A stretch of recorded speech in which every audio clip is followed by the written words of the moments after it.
하나님 말씀 욥기 7장을 세 번째 교독하도록 하겠습니다. 욥기 7장 1절부터 21절까지 말씀입니다. 이 땅에 사는 인생에게 힘든 노동이 있지 아니하겠느냐? 그의 날이 품꾼의 날과 같지 아니하겠느냐?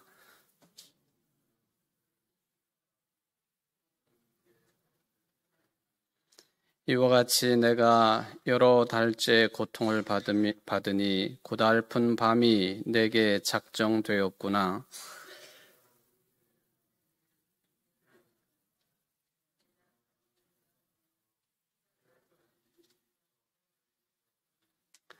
내 살에는 구더기와 흙덩이가 의복처럼 입혀졌고 내 피부는 굳어졌다가 터지는구나.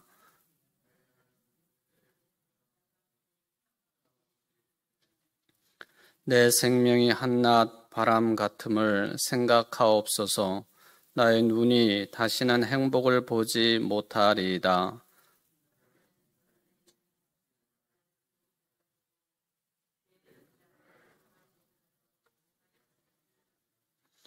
구름이 사라져 없어짐같이 스올로 내려가는 자는 다시 올라오지 못할 것이오니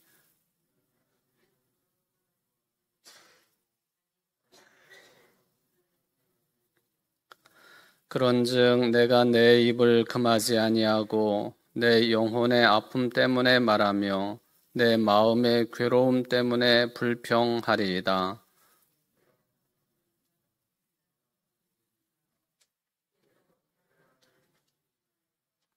혹시 내가 말하기를 내 잠자리가 나를 위로하고 내 침상이 내 수심을 풀리라 할 때에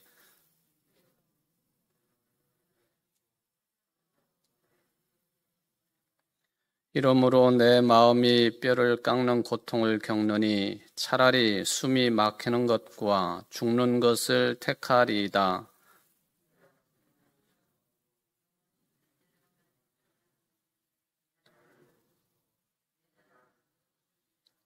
사람이 무엇이기에 주께서 그를 크게 만드사 그에게 마음을 두시고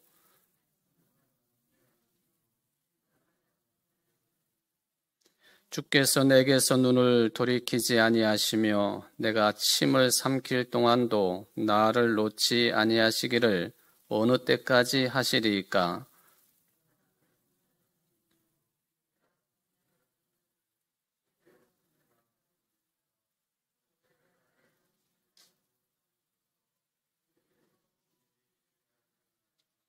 주께서 어찌하여 내 허물을 사하여 주지 아니하시며 내 죄악을 제거하여 버리지 아니하시나이까? 내가 이제 흙에 누우리니 주께서 나를 애써 찾으실지라도 내가 남아있지 아니하리이다. 아멘. 오늘 본문을 가지고 오늘 세 번째 말씀 생각하는 시간을 진행하고 있습니다. 아마 다음 수요일까지 한 번 더 다루어야 될 것 같습니다. 7절부터 10절까지 지난 시간에 마지막 부분에 제가 말씀을 드렸습니다. 엘리바스의 충고에 대해서 이 7장 6절까지는 거기에 토론 또 대응, 논의, 친구인 엘리바스의 말에 대해서 욥이 대응을 하는 그런 내용들로 진행이 되다가 이제는 하나님을 향해서 기도하는 투의 내용으로 그 전개 방식이 바뀌어진다 하는 것을 생각을 해볼 수가 있겠습니다. 그래서 이 7절부터 10절까지를 생각을 해보면은 그 핵심적인 내용은 욥이 나는 이제 죽은 거나 마찬가지입니다 하는 그런 투의 이야기를 하지요.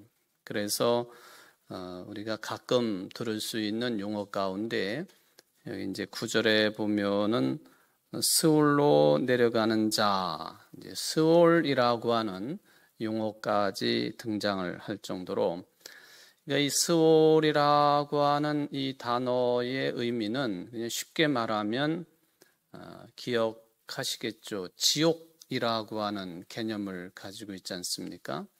그러니까 욥이 자신의 지금의 형편은 지옥과 다름없는 것으로 그렇게 평가를 하고 이제 언급을 한다고 볼 수가 있겠습니다. 그러니까 나는 이렇게 스올에 들어가게 되는 자로서 죽은 거나 마찬가지이고, 그렇게 되면은 하나님께서는 나를 보고 싶으셔도 보지 못할 것이다. 일종의 그 위협을 하는 것처럼 또는 배짱을 부리는 것처럼 들려지는 그런 말을 하고 있습니다. 나는 마지막입니다. 이게 이제 그 부모 자식 간에도 뭐 그런 식으로 대화를 하는 경우가 있죠. 서로 화가 나면은 이제 마지막이다, 끝장이다. 뭐 또 부모 자식 간뿐만 아니라 세상살이 하면서 글쎄 화가 나니까 이런 표현을 사용할 수가 있겠죠. 너하고는 이제 끝장이다. 뭐 이런 표현. 이제 그런 의미로 하나님 앞에 소위 말하면 앙탈을 부리는 것처럼 지금 욥이 이야기를 하고 있습니다. 물론 그렇다고 해서 욥이라고 하는 사람이 이런 투의 말을 했기 때문에 이 사람은 신앙이 없는 불신앙인 또는 뭐 비신앙인 이렇게 평가할 수 있느냐? 그건 아니에요. 이런 표현들이 있기는 하지만은 여전히 그 뒤에 내용들을 쭉 보시면 알겠지만은 그게 이제 불평이라고 하는 용어도 여기 들어있는데, 불평하듯이 그렇게 툭툭 뭐 기도의 내용을 삼기는 하지만은 그 근저에는 뭐가 있느냐 하면은 이런 상황 속에서도 죽음의 스월, 골짜기와 같은 그런 상황에 있음에도 불구하고 하나님께서는 나를 항상 말하자면 나와 함께 연결되어 있으신 분이시다. 그게 이제 지금 욥이 가지고 있는 기본적인 신앙관이다 하는 이야기예요. 더 쉽게 말하면은 하나님께서는 뭐 어떤 천상의 삶이든 수월과 같은 지옥의 삶이든 간에 여기나 저기나 항상 나를 지키시는 분이시다. 그런 뜻이죠. 제가 이 지키신다라고 하는 그 말을 연결된 것이다라는 의미로 지난 시간에 제가 말씀을 드렸습니다. 그래서 이렇게 하나님은 불꽃 같은 눈을 가지고 스올의 형편에 떨어져 있는 그런 그 욥이지만은 그런 환경 속에서도 하나님은 욥과 연결이 되어 계시니, 지키고 계시니 욥이 죽고 싶어도 죽을 수도 없다 하는 그런 이야기예요. 이게 하나님이 항상 이렇게 자신과 연결되어 있다고 하는 것을 인식을 하고 있는 것, 그래서 욥은 사실은 더 괴로움을 토로하고 있는 것이다 라는 말씀이죠. 스올이라고 하는 그런 이제 용어를 지난 시간에 설명을 드리면서 이렇게 말씀을 드렸습니다. 자, 스올이 뭐 게헨나, 스올, 뭐 이런 그 하데스 이런 표현들이 다 지옥을 의미한다라고 그렇게 말씀을 드렸는데, 이 지옥의 개념에 대해서 제가 요 최근에 뭐 우리 한국 사람들에게는 불교적인 개념이 매우 익숙하기 때문에 불교적인 개념을 예를 들어서 이제 뭐 지금 오늘까지 말씀을 드리면 한 4번 정도 이제 언급을 하는 것 같아요. 지옥. 이 지옥, 불교의 지옥의 개념도 뭐가 있느냐 하면은 이게 죽을래도 못 죽는 거예요. 뭐 그게 8가지의 8열 지옥이 있다 하는 그런 말씀을 드렸는데, 마지막에 무간지옥, 무간지옥이 이제 아주 최고의 그 괴로움이 극한적인 그런 상태의 지옥이라고 말씀을 드렸는데, 아무리 그래도요 죽지는 않아요. 뜨거운 샘물을 뭐 마시는 그런 상황이 온다 할지라도, 속이 다 탄다 할지라도 죽지는 않아요. 이 지옥이라고 하는 이 개념이 불교도 그렇지만 우리 기독교의 개념도 비슷하다, 똑같다 그렇게 말할 수는 없는데, 그 표현 현상으로 보면은 그게 비교될 만한 내용. 죽지를 않아요. 몸은 죽어서 뭐 지옥에 떨어지든지 뭐 천국에 가든지 한다고 하지만은 이게 영원히 죽지 않고 그냥 어쨌든 살아있는 게 지옥의 모습이에요. 죽지 않는다. 욥이 자신의 처지를 수월로 표현을 한다고 할 때에, 그러면서 토로하기를, 당신이 항상 나를 그렇게 불꽃 같은 눈으로 지켜보고 계시고 연결되어 있으니 이 괴로움을 벗어 던지려고 죽고 싶어도 죽을 수도 없는 형편입니다. 그걸 이제 불평을 하지 않습니까? 그래서 이게 뭐 그 불교의 지옥의 개념과 함께 이렇게 비교를 해보면, 생각을 해보면, 아, 이게 죽고 싶어도 죽지 못하는, 이제 뭐 그 나이가 많으신 어르신들이 죽고 싶다 하는 그런 표현들이 다 거짓말이라고 그렇게 이야기를 하니까 뭐 아닐 수도 있겠죠. 그런데 사실 어떤 경우에 보면은 본인 자신이 뭐 자살은 못 하겠고, 그런데 이 육체의 형편이, 그 건강의 상황이, 이거는 곧 죽는 게 훨씬 더 편할 것이다, 그런 때가 있지 않겠어요? 그런데도 죽을 수 없어요.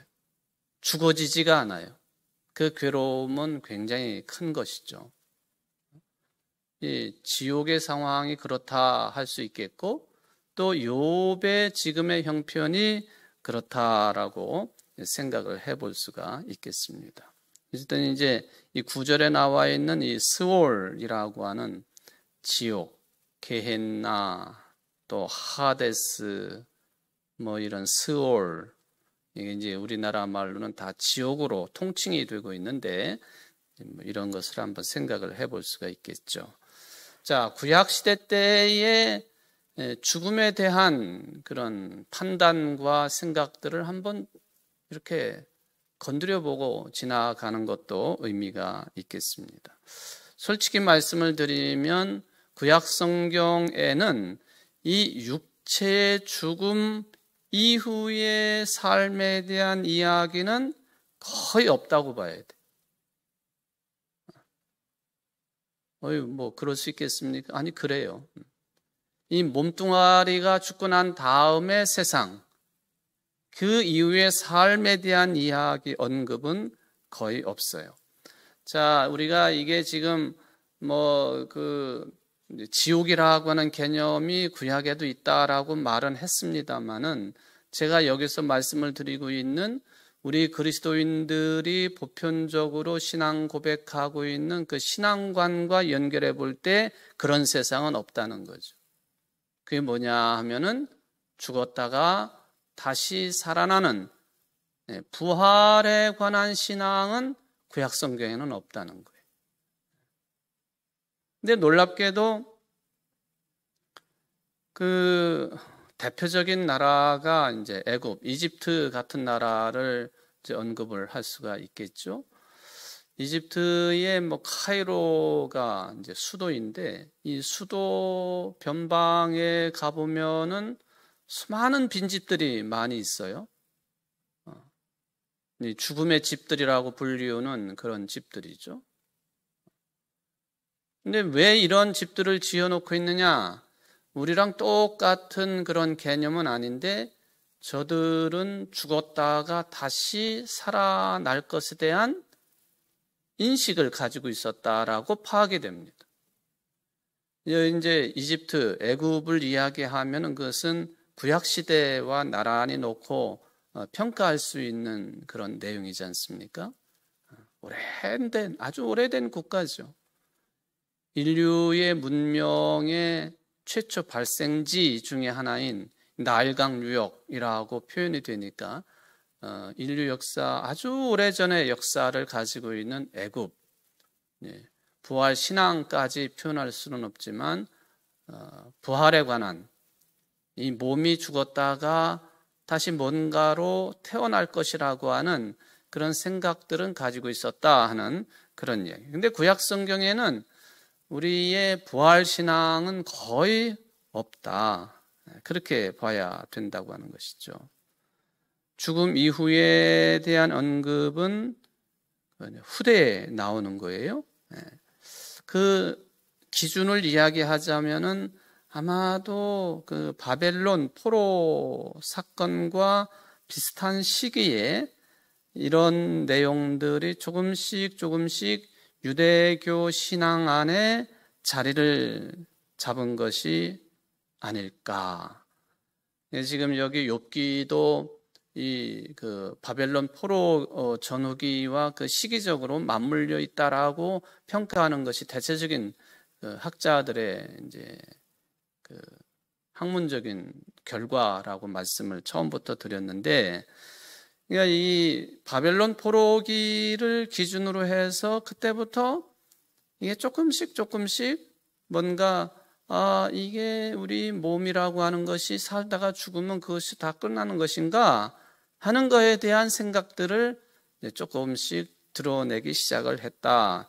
그 이전에는 이 몸을 가지고 이 땅에 발을 딛고 살아있는 동안에만 집중을 하는 내용이 구약 성경의 대체적인 흐름이다라고 하는 것을 말합니다. 죽음 이후에는 아무 의미가 없는 거예요. 그러니까 욥도 어쩌면은 내가 죽어버리면 하나님이 나를 보고 싶어도 보지 못합니다 하는 이런 개념들이 그런 식의 표현이 아닐까 하는 생각을 해봅니다. 그러니까 이것은 전체적으로 보면 어떤 의미를 가지냐 하면은 그 하나님께 대한 신앙관이 있는데, 이런 정도 수준이라고 한다면 하나님에 대해서 온전하게 알지 못한 상태, 그렇게 표현할 수 있는 거예요. 구약에 수많은 위대한 인물들이 있고 저들의 신앙도 이야기할 수 있고 아브라함, 이삭, 야곱도 이야기할 수 있고 등등등 수많은 성경에 등장하고 있는 위대한 신앙의 인물들을 언급한다 할지라도 저들이 하나님께 대한 신앙관이 온전했느냐라고 할 때 여기 부활 신앙이 누락되어 있거나 그걸 생각할 수 없는 그런 신앙 배경을 언급한다면은 그 신앙이 온전치 못했다. 하나님을 다 안 것이라고 말할 수 없는 상태였다. 그렇게 이야기할 수 있습니다. 그래서 살아있는 동안에 하나님의 뜻을 따라서 행복하게 사는 것, 그것이 유대인들의 최선의 하나님과의 관계성이었다라는 것을 생각을 해볼 수 있습니다. 자, 살아있는 동안에 하나님의 뜻을 따라서 율법 정신에 따라서 최선을 다해 사는 것이 이게 최선이다. 여러분들 그 유명한 전도서 3장을 한번 펴보시기를 바랍니다. 시편, 잠언, 전도서죠. 전도서 3장 말씀.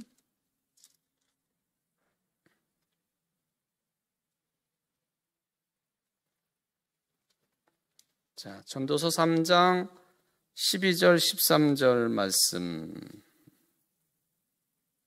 한번 같이 읽어볼까요? 전도서 3장 12, 13절 시작. 사람들이 사는 동안에 기뻐하며 선을 행하는 것보다 더 나은 것이 없는 줄을 내가 알았고, 사람마다 먹고 마시는 것과 수고함으로 낙을 누리는 그것이 하나님의 선물인 줄도 또한 알았도다. 이제 비슷한 그런 흐름이라고 보시면 돼요. 부활 신앙이 결여되어 있는, 그러니까 육체의 죽음 이후의 삶에 대해서는 뚜렷한 신앙 고백을 할 수 없었을 때에 저들의 입장이 뭘까? 유대교의 입장이 뭘까? 유대인들의 입장이 뭐였을까? 이 전도서 3장이 말씀을 하지요. 자, 또 22절을 한번 또 봅시다. 전도서 3장 22절. 또 이것도 같이 읽어보겠습니다. 그러므로 나는 사람이 자기 일에 즐거워하는 것보다 더 나은 것이 없음을 보았나니 이는 그것이 그의 몫이기 때문이라. 그의 뒤에 일어날 일이 무엇인지를 보게 하려고 그를 도로 데리고 올 자가 누구이랴. 예수님이 부활하심으로 우리에게 은총으로 주어진 죽음을 극복할 수 있는, 말하자면 죄의 결과가 죽음이니까 이 죄의 문제를 해결할 수 있는 죽음 뒤의 삶, 부활의 삶에 대한 이만큼의 어떤 흔적도 여기 찾아볼 수가 없는 내용들이죠. 구약 성경이 그렇다고 필요 없느냐? 그건 아닙니다만은 하나님께 대한 신앙이 분명하게 풍성하게 담겨 있지만은 하나님에 대한 인식, 신앙 고백이 다 있었던 것은 아니다. 이 정도로 이제 정리를 해볼 수가 있겠습니다. 살아있는 동안에 행복하게 사는 것, 선을 행하는 것, 이게 최선이었다. 이런 이야기들을 통해서 욥의 현재의 심정이 엄청나게 절박하다라고 하는 것을 우리가 이제 찾아볼 수가 있겠습니다. 자, 오늘 이제 이 7장의 세 번째 단락 11절부터 16절까지 또 한번 연결을 해 보겠습니다. 욥이 11절에서 보면요, 하나님을 향해서 이렇게 이야기를 했습니다. 그런즉 내가 내 입을 금하지 아니하고 내 영혼의 아픔 때문에 말하며 내 마음의 괴로움 때문에 뭐 한다고요? 불평하리이다. 불평하리이다. 자, 7절부터 이 내용은 엘리바스와의 대화가 아니고 하나님께 대한 뭐라고 그랬죠? 기도라고 그랬어요. 기도. 그랬는데 기도의 내용 가운데 또는 기도문, 기도의 어떤 표현 가운데 기도를 통해서 불평을 한다는 거죠. 불평. 제가 처음에 말씀드린 것처럼 그렇다고 불신앙적인 것이냐? 그건 아닙니다만은 이제 불평을 한다라고 노골적으로 표현을 하고 있습니다. 내가 좀 당신께 불평을 좀 심각한 불평을 좀 해야 되겠습니다. 아예 터놓고 이런 기도를 드리게 되는 것이죠. 이것은 기도를 하면서 기도를 받으시는 하나님께 대하여 자신의 현 입장에 대해서, 현 상황에 대해서 불평을 한다. 이거는요, 욥이 고난을 받기 이전의 상황과 비교를 해보면 있을 수 없는 현상이잖아요. 동방의 의인이고 하나님을 정성스럽게 섬기고 믿었던 욥 같은 사람이 어떻게 해서 하나님께 기도를 하면서 불평을 할 수 있겠습니까? 있을 수 없는, 어울리지 않는 그런 거예요. 그러니까 사실 그렇게 해서는 안 되겠죠. 그죠? 어떤 경우라 할지라도 초연하게 모든 상황, 범사, 모든 일들을, 나에게 벌어진 모든 일들을, 모든 상황들을 수용하면서 신앙이 좋다 그러면은 그런 중에서도 범사에 감사할 줄 아는 것이 좋은 신앙이지. 또 극한적인 어려움이 온다 할지라도 그 속에서 하나님의 뜻을 발견을 하고 오히려 고난 중에서도 기뻐할 줄 아는 것이 좋은 신앙이지. 이게 소위 말하면 욥이 이 고난을 받기 이전까지 동방의 의인으로서 좋은 신앙, 그 좋은 신앙의 평가는 뭘로 할 수 있느냐 하면은 유대교회의 어떤 지혜의 신앙, 그 기준으로 볼 때 좋은 신앙이에요. 고난 중에도 하나님의 뜻을 발견하고 기뻐할 수 있어야 되겠고, 어려움이 와도 이 중에서 하나님의 뜻이 있겠지, 그를 그렇게 참고 인내하고 견뎌내고 잘 수용을 하고 받아내는 것, 이게 고난 이전에 욥이 기본적으로 가지고 있었던 유대교의 지혜에 근거한 신앙이었다는 거예요. 어디 감히 기도를 하면서 하나님 앞에 불평을 할 수 있겠습니까? 이 지혜에 근간한 신앙의 입장에서 보면은 그건 아니다 하는 것이죠. 우리들도 이제 일반적인 신앙생활, 교회 생활을 하면서 뭐 본인 자신도 그렇고 또 옆에 있는 성도들이 아주 큰 어려움을 겪을 때에 그 어려움을 믿음이 좋아가지고 잘 극복을 하고 수용을 하고 흔들리지 않고 입을 열어 찬양을 하고 그러면은 이제 믿음이 좋다고 우리가 뭐 평가하는 것이 사실 아닙니까? 근데 여기 오늘 7장에 보면은 정말 어려운 상황 속에서도 정말 그렇게 되기가 쉬운 것이냐?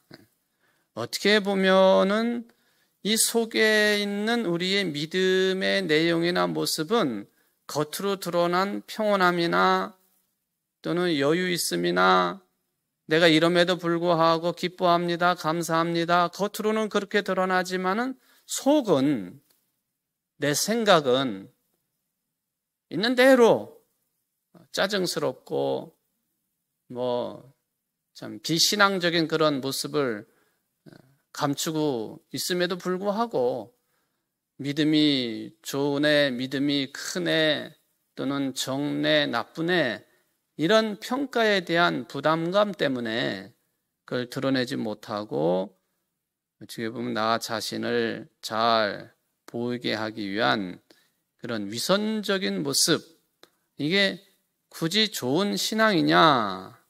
이런 질문은 우리가 한번 던져볼 필요가 있겠습니다.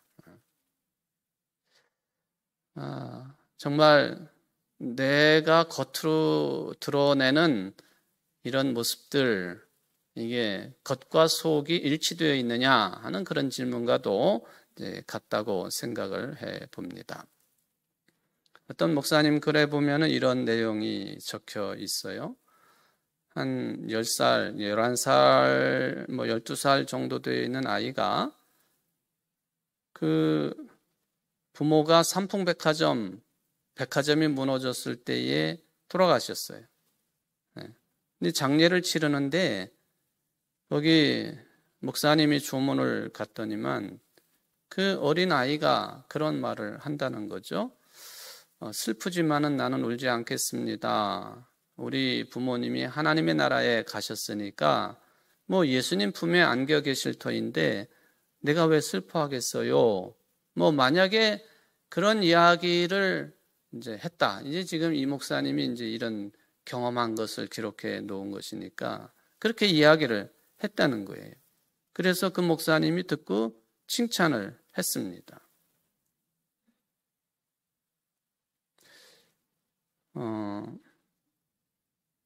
그게 정상일까?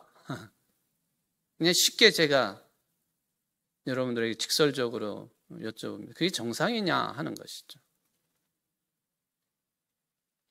뭐 하여튼 교회 생활을 잘해서 신앙 교육을 그렇게 오랫동안 받았기 때문에 뭐 그렇게 하는 건지, 그런 상황 속에서 마치 유대교의 지혜 신앙의 틀을 가지고 있는 것처럼 그렇게 표현하는 것이 옳은 신앙이냐? 뭐 이거는 뭐 그르다 옳다 이것을 제가 여러분들에게 던져드리는 것은 아닙니다만은 한번 생각을 해볼 필요가 있다는 것이죠. 욥이 그런 거예요. 아니 솔직하게 나는 불평합니다. 그러니까 여기 11살, 12살짜리 이 꼬마가 부모님의 이 죽음 앞에서, 끔찍한 죽음 앞에서 할 수 있는 것은 하나님에 대한 뭐 욥처럼 불평을 한다 할 수도 있다는 것이죠. 하나님은 우리가 뭐 70년대, 80년대 그렇게 찬송가는 아니지만은 하나님에 대한 노래 가사 가운데 보면 하나님 당신은 혀가 잘린 분이시고 분이십니까? 당신은 귀가 먹으신 분이십니까? 뭐 그런 가사를 가지고 노래를 불렀던 기억이 있지 않습니까? 욥이 지금 불평을 한다라고 할 때에 그런 종류예요. 그런 종류. 그래서 욥이 이제 불평을 하면서 12절에 보면은 내가 바다니까 바다 괴물이니까 주께서 어째 나를 지키시나이까. 말하자면 마치 경찰이 범죄인을 지켜보고 있는 것처럼 꼼짝 못하도록 나를 지키고 계시니, 하나님이 나를 그렇게 지키고 계시고 나와 연결이 되어 있으니 내가 죽을 수도 없지 않습니까? 하고 불평을 하는 거예요. 내가 바다냐 바다 괴물이냐. 이제 그 옛날에 바다냐 또는 바다 괴물이냐라고 하는 표현은요, 악한 세력을 가리킬 때에 사용하는 그런 용어들이에요.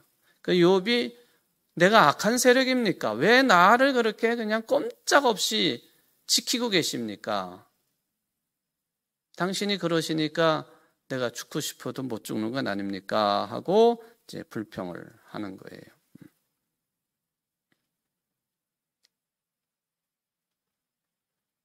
욥의 상태가 어떠한지에 대해서 13절 이하에 대해서 쭉 언급이 되어 있죠. 13절에 보면은 혹시 내가 말하기를 내 잠자리가 나를 위로하고 내 침상이 내 수심을 풀리라 할 때에 주께서 꿈으로 나를 놀라게 하시고 환상으로 나를 두렵게 하시나이다. 이러므로 내 마음에 뼈를 깎는 고통을 겪느니 차라리 숨이 막히는 것과 죽는 것을 택하리이다. 예, 숨이 막히는 것, 죽는 것을 택하리이다. 욥이 엘리바스와 같은 꿈과 환상을 보면서 욥은 이 환상과 꿈을 통하여 하나님의 영광을 이야기했다 그런다면, 욥은 나는 차라리 숨이 막히는 게 낫겠습니다. 죽는 게 낫겠습니다. 라고 반복을 합니다. 반복해서 하는 말이지만은 욥이 지금 이 상황을 견딜 수가 없다는 거예요. 견딜 수가 없다는 거. 우리가 그리스도인으로 세상을 살아가면서 정말 내 수준으로 볼 때에는 이 상황을 내가 견딜 수가 없을 때가 얼마나 많이 있어요. 그 순간을 보면은 이거 견딜 수가 없어요. 어떤 이유에서든지 간에 견딜 수 없을 때가 있지 않습니까?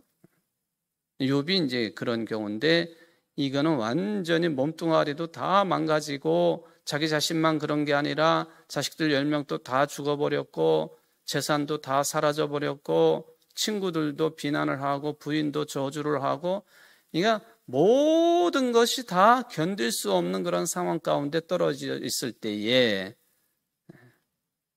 욥의 이 상황, 엘리바스는 그러한 상황 속에서 죄를 고하라 그러고 하나님 앞에 자복하라 그러고 하나님의 은혜라 그러고 네가 잘 견디면은 나중에 다시 복을 받을 것이라고, 지금은 징계 같지만 나중에 더 좋아질 것이라고.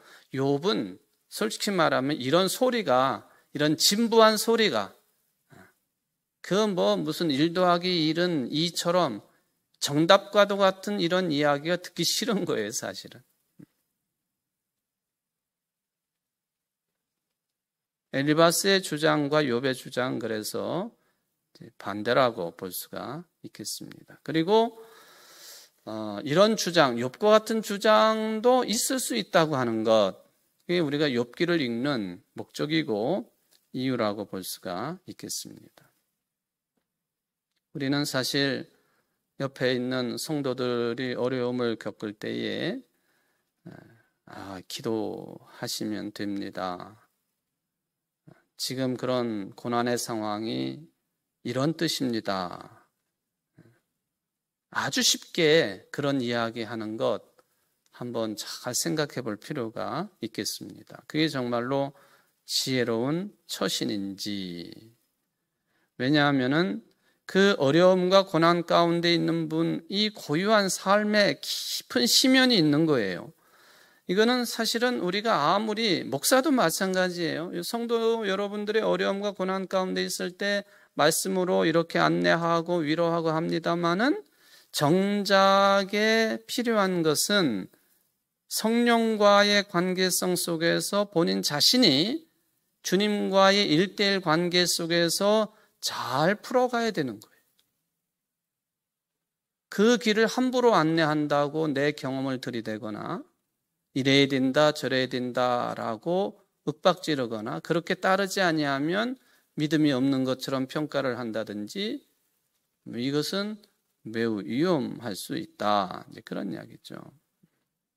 이제 우리는 도움을 주는 수준 정도를 벗어나게 되면 좀 위험할 수 있다. 물론 가르침이 필요할 때도 있기는 하겠습니다만은 굉장히 조심스러운 일이다.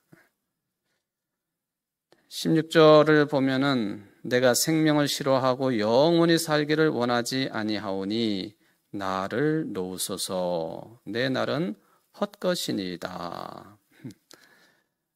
이게 이제 엘리바스 입장에서 보면 유대교의 지혜 근간으로 한 신앙의 입장에서 보면은 참 믿음 없는 이야기입니다. 이것은 나를 놓으라고요.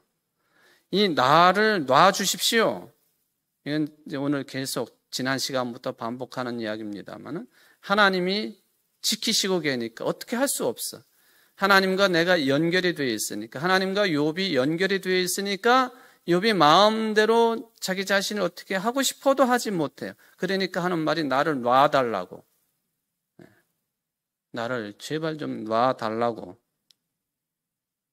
당신이 나를 그렇게 딱 붙들고 있으니까 도저히 이 상황을 버텨낼 수 없으니 나를 좀 놓아달라고.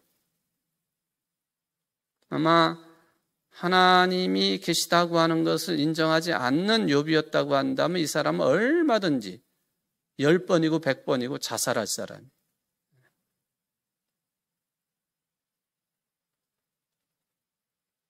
하나님의 존재가 너무나도 뚜렷하기 때문에 그런 길도 선택할 수 없는 진퇴양난에 빠져있는 욥을 보면서 지나온 내 날은 헛것이니이다. 아주 절망적이고 비관적인 입장을 끝까지 밀고 나가는 욥의 마음.